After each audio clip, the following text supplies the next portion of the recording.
I cannot remember how many months ago it was, but I think spring felt very, very far away. And today feels sort of like summer because it was like close to 70 degrees and thunderstormy in Burlington at least. But we are still going to be rustling up some spring supper salads, and especially starting in spring, but also summer. I personally love to have just a big salad for supper, but I like to give it some heft in various ways. So tonight I am going to demo two different, pretty simple salads with a little bit of oomph to them. The first one is a roasted asparagus, a white bean, mozzarella, I'm going to include some salami, but if that's not your thing, you can not include that, of course. And then I dug out of one of my 1,200 cookbooks, because yes, there's the internet, but I still like my cookbooks. What Jamie Oliver, the British chef, who folks may recall was many years ago the naked chef, not naked, but really. Kind of simple, straightforward, ingredient focused cooking. He has a dressing he calls a neon dressing, and by neon, he's referring to the color green that we will get when we basically whiz up a lot of green herbs and not a whole lot else. And it makes a really bright, beautiful, spring feeling dressing. So we're going to start with that one, and then I'll tell you about the other one when we get there. So the only thing that really needs to be cooked, I also like these because they keep cooking down to a bare minimum, which especially on 70-degree spring days is kind of nice. But we are going to start with some beautiful local asparagus. You can see here, I think, yes? Yeah. This is from Last Resort Farm in Moncton. And I will say I love this asparagus, but it is, as you can see, very diverse in its size and width. So I'm actually going to try and pick, there's some really pretty purple ones in here. So I'm going to try and pick ones that are a little more consistent size-wise because we're going to roast them. And I don't want to have like some that are super overcooked. And it's really just Carrie and me who are going to eat this. So I'm probably not going to make as many as I might if I were making the whole batch for like 4 people. Salads, especially, like the amounts are really up to you. Because it's not like we're baking or, even cooking something where you really, really need to know exactly how much. So I'm going to start, my favorite way to like get the sort of woody ends of asparagus is just to like snap it where it easily bends. That's an easy way to do it. I believe Carrie has already rinsed these. Flesh is organic, so I'm less worried about what stuff might be on them. I am going to put, theoretically, I need to measure this olive oil, but really I don't. So I'm just going to put a little bit of olive oil. The recipe you have tells you how much, but it's not that particular. And then I'm just going to lay that on there and keep snapping and putting them on. And you can also shave, like I think that's what real French chefs do, is they take a peeler and shave the end, but I think this is easier. And there, yeah. And sometimes when I do this, if I'm doing a full sheet, I might flip them, if you can see that, put the stalks on some end and the tips on the other, just to give them all a little bit more space. And the other thing is roasting. Like, yes, you could steam these, you could saute these, you can cook these however you want. I mean, if they're really beautiful and fresh and you don't mind dealing with it, shaved asparagus salad is really cool too. You don't even need to cook it. But for this, I just decided to roast. I personally love roasting. It's like my favorite way to cook almost every vegetable. There are very few vegetables that I don't think are good roasted. Plus, I don't have to stand over the stove. I just throw them in and then check them about halfway through, especially if it's an oven like this one that I don't know quite as well. So that is all up to you. All right, so I think for right now, I'm just gonna stop with that. And I'm gonna give them a good, except my hands are wet now. Do I have a? Let me grab you. Sorry. So I'm just gonna give them a little bit of salt and pepper. And if you want to get a little, thank you, love. If you want to get a little fancier, you could, and you feel like dealing with it, you could do a little bit of lemon zest on these. A little bit of preserved lemon in the roaster would be delicious too. I mean, also, you can always make things more complicated. But I think just simple olive oil and a little salt and pepper. And then actually, this is way better to do just with your hand, frankly. Okay, so I think that's what we're gonna do for right now. And my lovely assistant, I will hand this to Vanna, and she will put it in a preheated, what did I say? 375-degree oven. And let's put a timer on for like 7 minutes. Yeah. Depending on the size of your asparagus, I said 15 minutes in this. That's probably a little on the longer side. It really depends how you like your asparagus, but yeah. Okay, so that is in the oven, and Carrie has put that on for 7 minutes. And then we're going to make the dressing. So we've got 1 fat clove of garlic, which, you know, is sort of, again, pretty flexible. It would help if my fingers were stronger, I guess, but there I have a nice fat clove of garlic. There we go. And we're just gonna give that a hit and peel off the papery skin. And oops. And then just, I don't think I say this in here, but depending on your blender, this is a pretty good one, I think, right? Powerful. I just coarsely chop this just so it doesn't gum up the works. And then this, Jamie measures like by weight these things, but honestly, you can really just eyeball it. So we've got, I mean, it can be really any herbs. The other night when I tested this, I did it with parsley and cilantro from my CSA share, which we're already getting herbs from them, which is amazing. I have a ton of dill volunteering in my garden already, which is kind of cool. And I have a bunch of other, I have oregano that's come back. But anyway, so Carrie got me some flat leaf parsley and some basil. So I'm just, again, going to kind of eyeball a small bunch there. And again, just coarsely chop it. And you can include, especially if your blender is good, you can include the stems. This has some pretty heavy stems at the bottom. So I might stop there only because I don't know this blender. Like if you had a juicer, you could absolutely, you know, that kind of blender, absolutely put all the stems in, but I'm going to just hold off on that and then throw that in. One of my favorite kind of spring herbs is tarragon, which I think would be really good with this. I love tarragon and white beans. This is kind of an Italian theme we got going on, needless to say, with the mini mozzarella balls. I'm just going to throw all the basil in. So again, if you have a super strong blender, you could probably just throw the whole thing in without even chopping, but I just don't know how this one works. So, okay, so I've got basil too. I think that's, yes, peach greens. Can smell it. So good. Basil is really more summery, but it does start. I actually started basil from seed this year. I'm pretty excited to see if I can make that happen.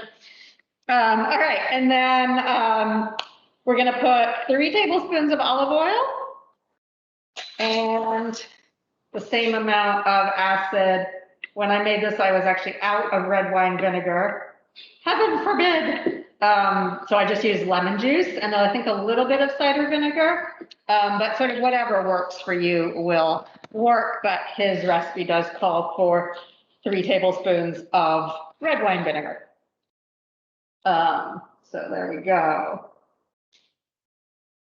And then a splash of water, because as you're probably aware, if you don't have enough liquid when you go to blend things, it can be a little challenging. So, plus it's nice to sort of lighten it all up. So just a splash. You can always add a little more. And then I called in here for a very, very low amount of salt, half a teaspoon. This is really up to you and your taste. I definitely needed to add more, but I'll start with half a teaspoon here to see how it goes.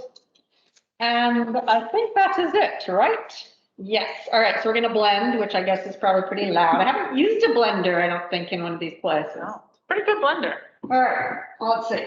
All right. So you said just hit Any of the buttons, like maybe the smoothie looking one would be good. Smoothie.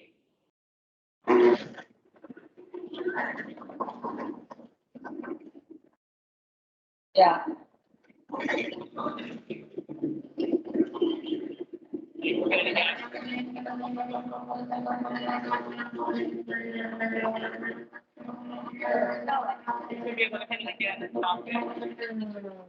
Yeah. I think it's like different programs, like it starts off slow Yeah, and then it bumps up. Smells amazing. It is running into the, I don't have enough liquid issue. So no, it's funny. It went a little better when I did it on mine. But if this happens to you, blame Jamie, not me, no, don't. You can just add, I think, a little more olive oil and a little more vinegar. It's really, because that's sort of, you adjust that at the end. I would start with a little more olive oil and vinegar maybe, and a splash more water. Oh, Okay, we should be good. All right, let's try that again. Oh, I like the margarita button. Yeah.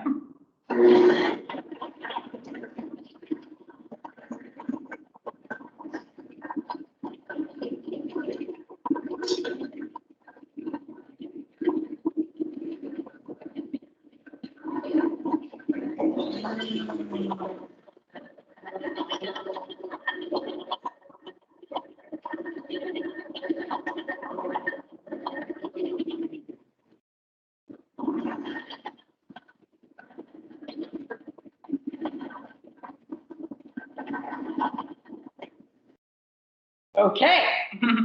It is funny how it has different, mine does that for smoothies, Yeah. but not for, all right, that looks pretty good. So I'm gonna remove my mask, hold my breath, and give it a taste. I already know it's gonna want more salt, but. Oh no, it's delicious. It's a little on the acidic side, but I actually love things that are a little over acidic. So I'm gonna make Carrie is gonna have to go with my taste tonight. Please, yeah, I like acidic. And let me show you how beautifully green it is. So yeah, as you observed, you might wanna, depending on your blender and depending on how liquid you want it, I actually think this is good. So I would say go with a 1/4 cup of vinegar and a 1/4 cup of lemon juice. And then can you see how beautifully green that is? Yeah. Okay. Yum. And that is your 7-minute Yeah. timer. Yeah, okay, great. I'm just gonna run over and check how the asparagus is looking. And I will probably bring it back over here to show you all.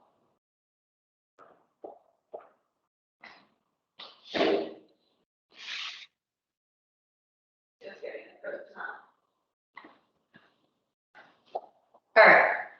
It is getting there, but I think I would like it a little bit more. So maybe I was right when I said 15 minutes. All right, let's give it another try. Okay, you got it.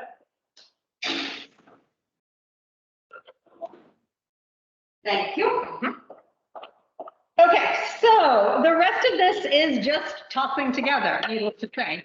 So we've got a big bowl and our other ingredients.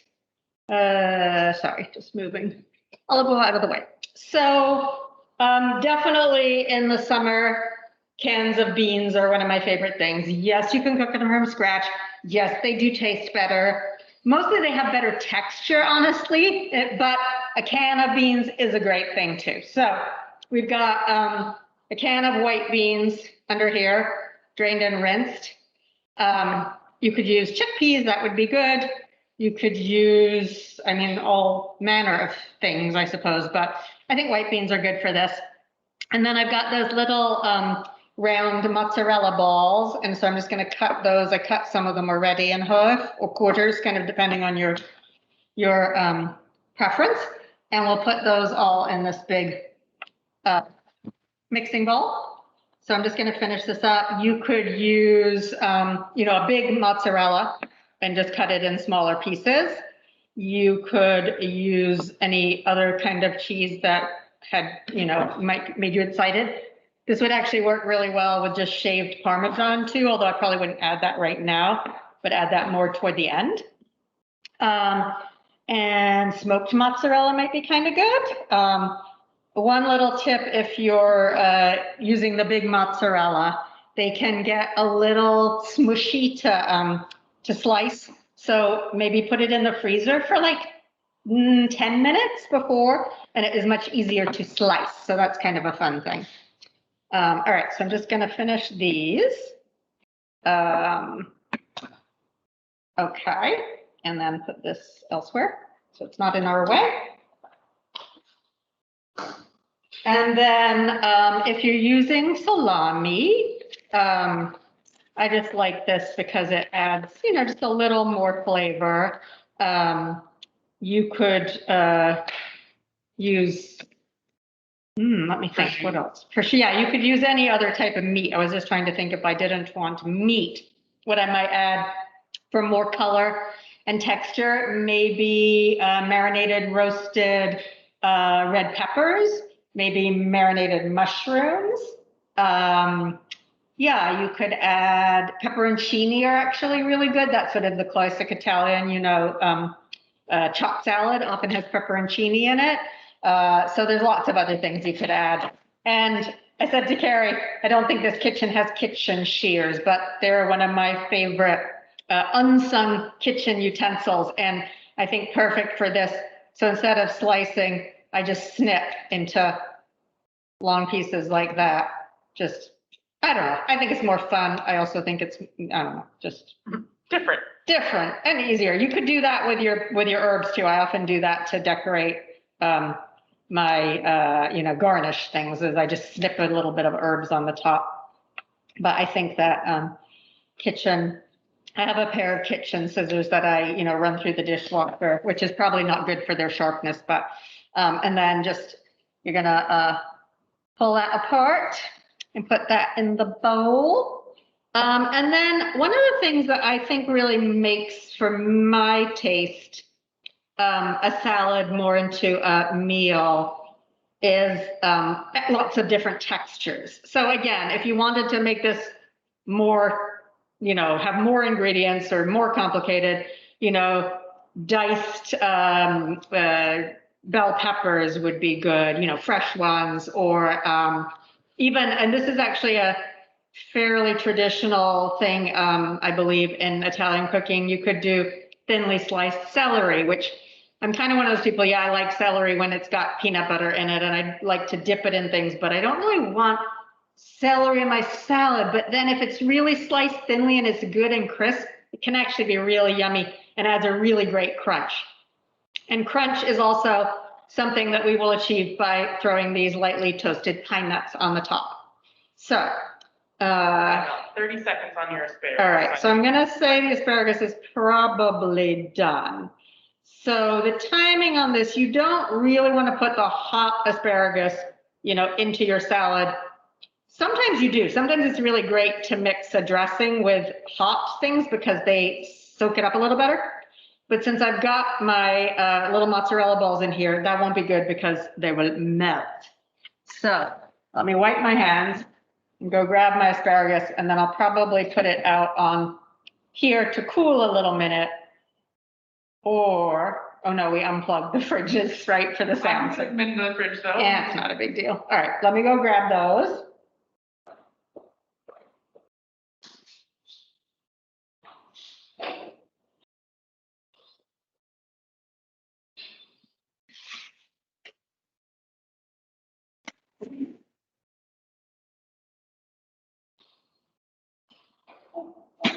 Did you do this as a grain salad? Did you add like barley or Yeah, for farro sure. or, yeah? For sure, yeah. If you want more heft to it, for sure, you could. I mean, in the old days, pasta salad, of course, but now we think we're more sophisticated. We are a little bit.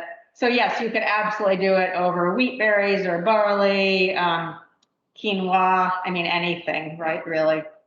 So yeah, these look beautiful. So I'm actually gonna just take them off of the hot tray, except I don't have a.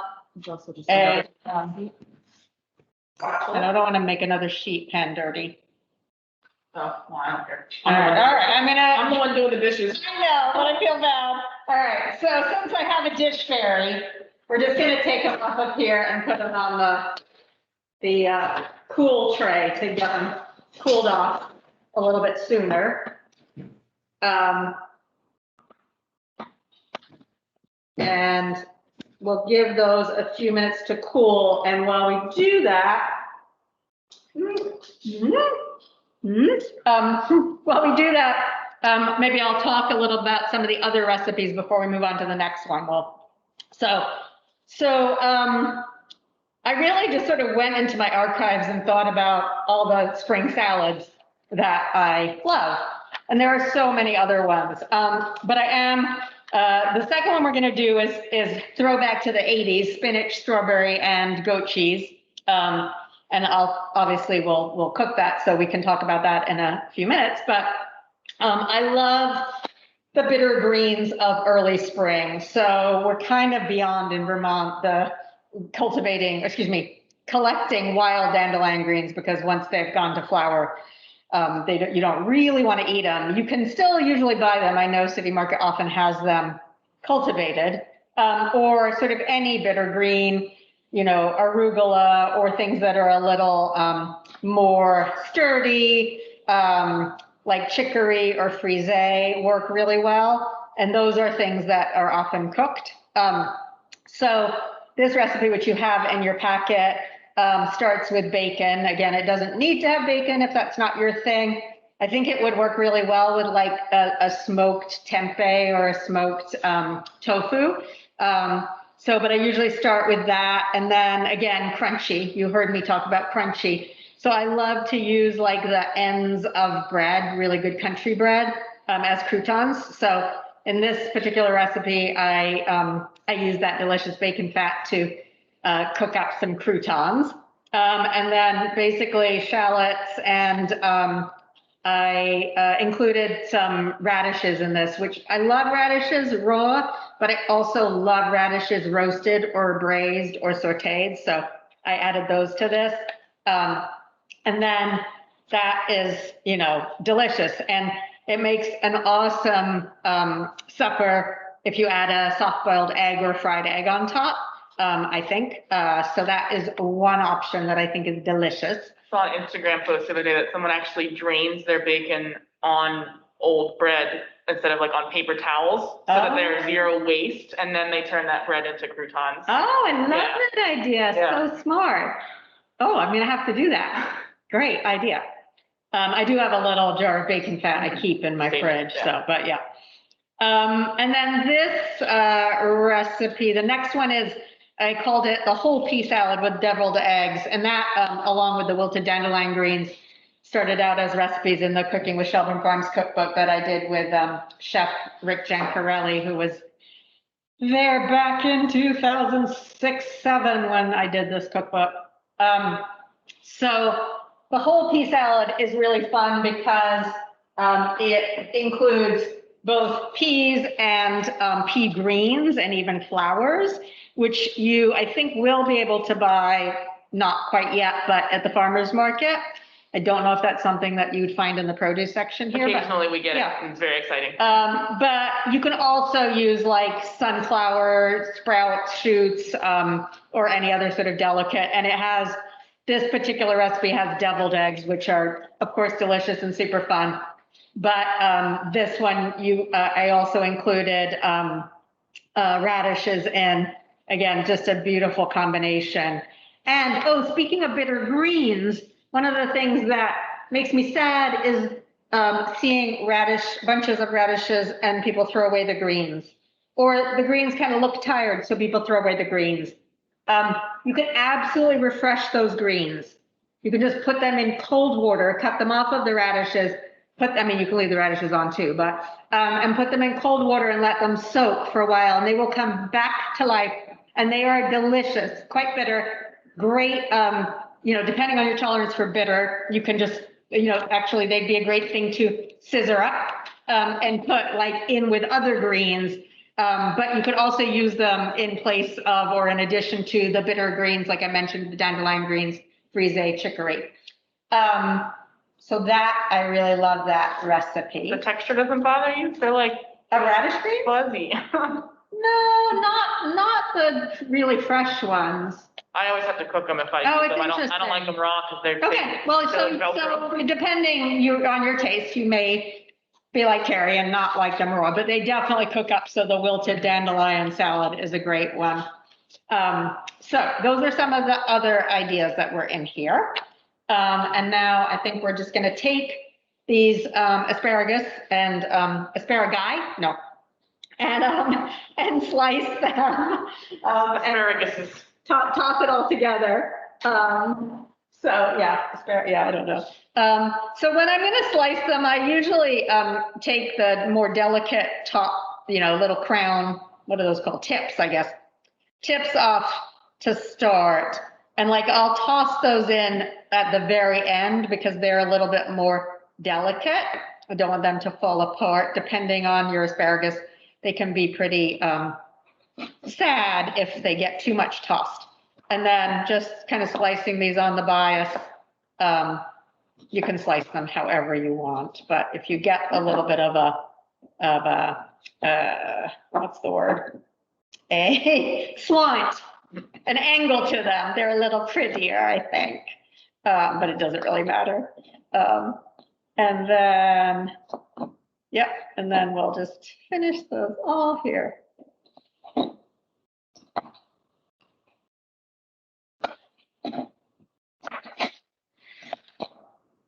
So exciting to have local asparagus in the store. I know, I don't know why I've never planted asparagus at this point. I don't know.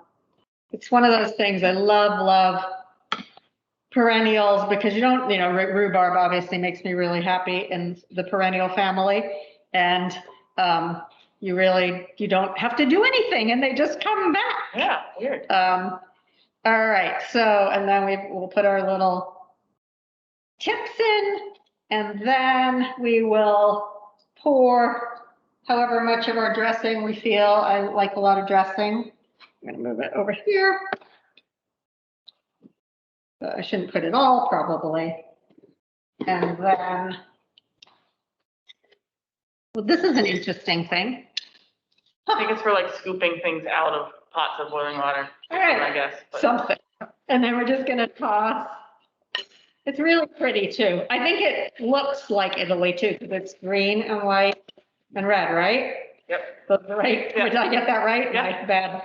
My bad knowledge. Like a margarita pizza, the basil. Yeah, thank you. I knew that was right. I just was doubting myself as I sometimes. You're right. Okay, so there we go. And then, you'll want to taste, and depending whether you put, depending on your beans and depending on your cheese and depending on your salami, you might want to add a little salt and pepper, but I'm going to just give it a little taste. And depending how much salt you put on your asparagus, there we go. Yum. That's so delicious. And then I'm not going to toss these, excuse me, talking with my mouth full. I'm not going to put these on quite yet, but I guess we could plate up a bowl and I'll put it on. So we were to plate up a bowl. And you could, if you wanted to serve this like on more greens, like arugula, of course you could. And, I might serve it with a crusty bread if that's your thing. But I think it's delicious as is and a full meal for sure. And then a few pine nuts for added crunch and deliciousness. And there you go. Beautiful. Yum. All right, so we'll move that aside. And we'll move on to our 80s callback. Haha. So for the 80s, we are going to visit, I'm going to flip this over. I don't want a clean one. Can flip it. All right. So for our 80s thing, we're going to do spinach, strawberry, almonds, and goat cheese. We have feta for that. I'm going to use this big bowl and dump these over here. 1 second. Put this in the compost.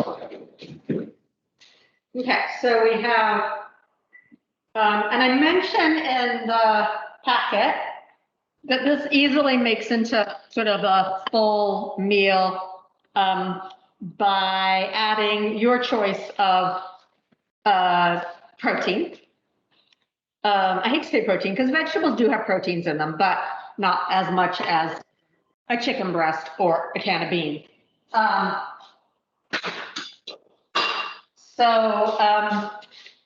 A really great way and an easy way to make this into a full meal would be to double the vinaigrette, which we're going to make in a bowl. I think we can do it in here, actually. Oh, you gave me, oh, perfect, thank you. To double the vinaigrette and use that to brush chicken or tofu or shrimp and then serve that on the salad. I think that would be delicious. But we are not going to do that tonight, but you can do that at home.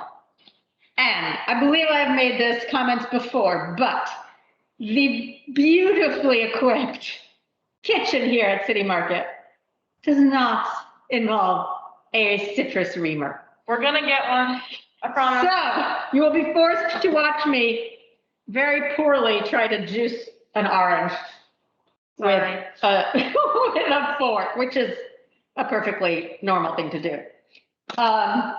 So where is a fork? No, there's a spoon. One on top of the feta. I thought I had one. Oh, there it was. Yes. All right. So theoretically, we're getting about a 1/4 cup of juice. I think this is a 1/4. Nope, that's a 1/3. Yep. Oh, that must be a 1/4 cup. So I'm going to kind of do this. And actually, this is super easy to juice. So not so terrible. Not so terrible. Do you want me, okay, so now you get to choose. Do you want me to get a fancy wooden one? Do you want one of those plastic ones that you like press down on? That's the kind I like, the kind where you press down and then it catches the juice. All right, I will get you your scissors. Just for me, right? Just for you. All right, but this is gonna take me a little while because I have to get a whole 1/4 cup. All right. All right. If you have more oranges are actually really good in this recipe too. Like you could dice up an orange to go with the strawberries and the spinach. Okay. Yeah. I've seen it with like a can of mandarin orange. Yeah, or you could do that thing and get a can of mandarin oranges, but yeah, I wasn't gonna suggest that. Oh, I like it. I loved mandarin oranges when I was a kid. I think I'm sort of, but I still like them actually. It is sort of a comfort food thing, right? Yeah. All right, well, this is more or less right. Because she's making me do this by, whoops. Yeah, it's really me wanting to watch you use a fork. Yeah, right, okay, okay. All right, I really want to eat that though. Okay, see, watch me eat that. Yum. All right, so we're gonna have a few pieces of orange in here because that's just what. Added bonus. I know. I feel like we shouldn't waste this orange for sure. Okay, so then what do we do? I'm cracking myself up because I haven't made this recipe. I mean, I've made it since the 80s because it ran in the free press. I don't know how many years ago, probably 7 or 8 years ago. But I think I should bring it back. All right, so we've got our orange, and then we're gonna add 2 tablespoons of cider vinegar. Ooh, are we? We are. Sorry, my hand was messy.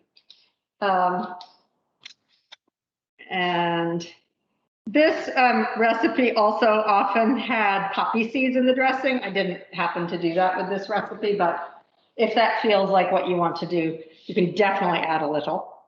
And then a tablespoon of honey. Um, I'm going to need, yeah, okay. Don't want to dip this in here and mess their honey up. Ooh, this is interesting. It's crystallized on the top. Okay. Yeah, this would actually make just a really good marinade. I'm kind of excited about that idea. I think I'm gonna have to do it myself. Now that I came up with that idea. Yeah, like shrimp. Yeah, I think it would be really yeah. good with shrimp. And I might add a little pinch of hot pepper flakes too. That would be kind of good because I think, yeah, because who doesn't like that? All right, and then a teaspoon of Dijon mustard. Doesn't seem like quite enough to me, but I'll start with that and we'll see. I did write this recipe, so it's not, I can't blame Jamie Oliver if I don't. Oops, interesting. There it is. That's probably enough. Kind of depends on your Dijon. And I guess theoretically, if you really want to just skip an ingredient, this could be a cheater thing to do if you're trying to do like 5 ingredients or less or whatever. You could just use honey Dijon and then you don't need the Dijon too. Okay, and then we're going to mix that together and then we're going to add the salt. And with my salt, half a teaspoon. This says fine salt, but you did get me fine salt, but I don't think it really matters. I'm just going to use coarse salt, which is pretty much what I use for everything. Not sure why I called for fine salt. Doesn't really matter. There's the volume issue, but if I'm doing half a teaspoon of coarse salt, it will be less volume than half a teaspoon of fine salt. So we're fine, and then we can taste and decide. Okay. And then it dissolves a little quicker, but it's not really that important. Olive oil, I call for 2 tablespoons. Yep. Okay. 1, 2. Okay. Do you actually measure when you cook at home, or do you just think with always eyeball stuff? I mean, it depends what I'm cooking, and if I'm writing a recipe, then I measure. And if I'm trying to follow a recipe to learn if it works, I do measure.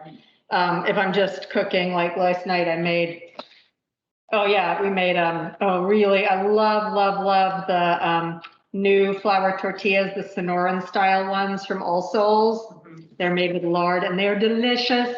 And I just made like quesadillas, so I just threw like every vegetable in the fridge that needed to be used up on a roasting pan, like grape tomatoes that were a little bit done, peppers that were kind of a little bit sad, and then steamed up a bunch of, I didn't steam it. I rarely steam anything. I sauteed up a bunch of spinach that was on its last legs, just put all of that with can of black beans, cheddar cheese between the tortillas and made quesadillas. And needless to say, you don't need to measure any of that, right? Oh, and I threw some cumin in with the veggie.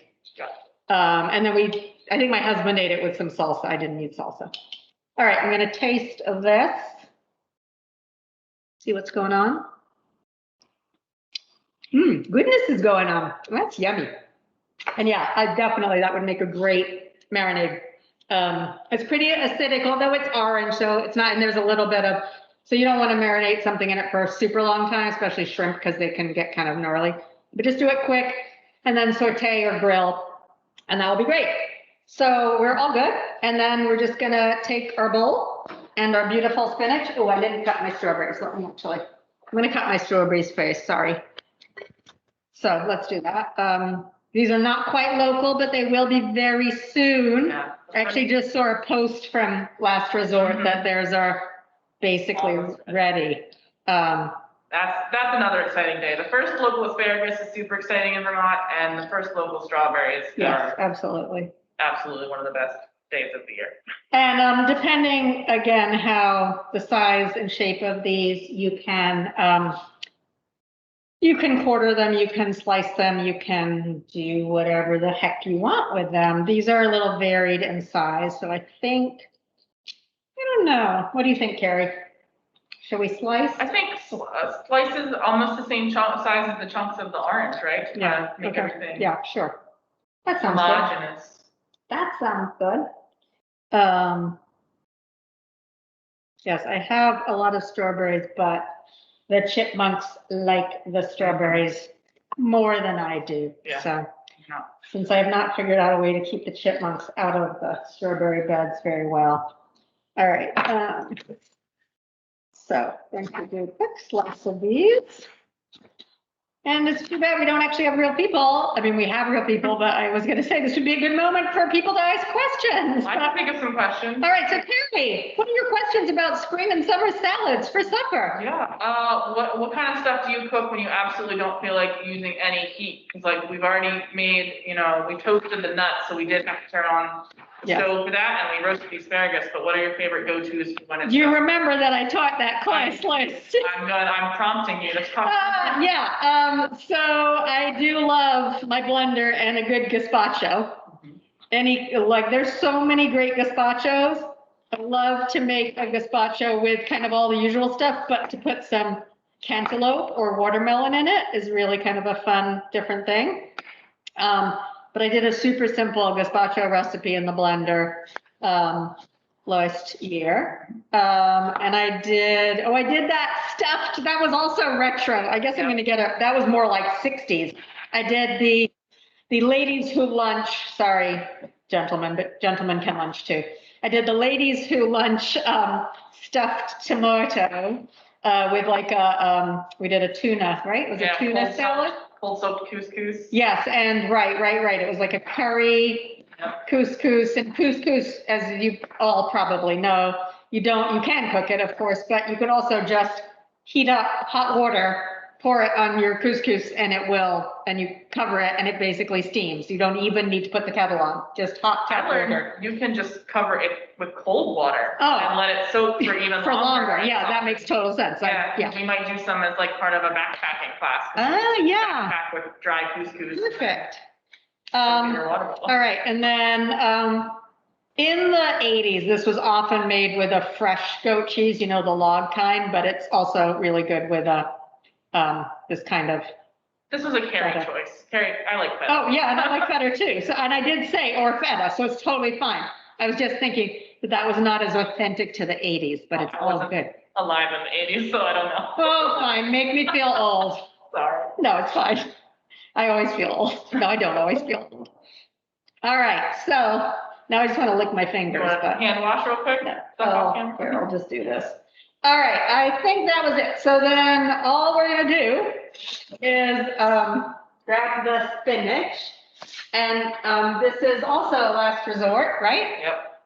And we are going to, this is not baby, I call for baby, but this is, as Carrie pointed out, super delicate and lovely. Should I use my scissors? What do you think? Do you want me to wash them real quick? No, it's fine. I'm just gonna tear them. So the only reason baby spinach means that you don't have to tear, but it's fine. And this just looks so beautiful. Stems of these are also just so tender that there's you can definitely eat them. I mean, you can always eat stems, but sometimes they're a little more fibrous, uncooked. It's like teenage spinach. It's not quite. Oh yeah, that's a good point. It's like adolescent spinach. Yeah, for sure. This looks so good, I couldn't resist. Yeah, no, it's great. All right, I'm gonna stop there. Because this is so delicate, it's not gonna hold up if we don't eat it right away, so I don't wanna waste it. So you got your spinach, okay? And then you've got your,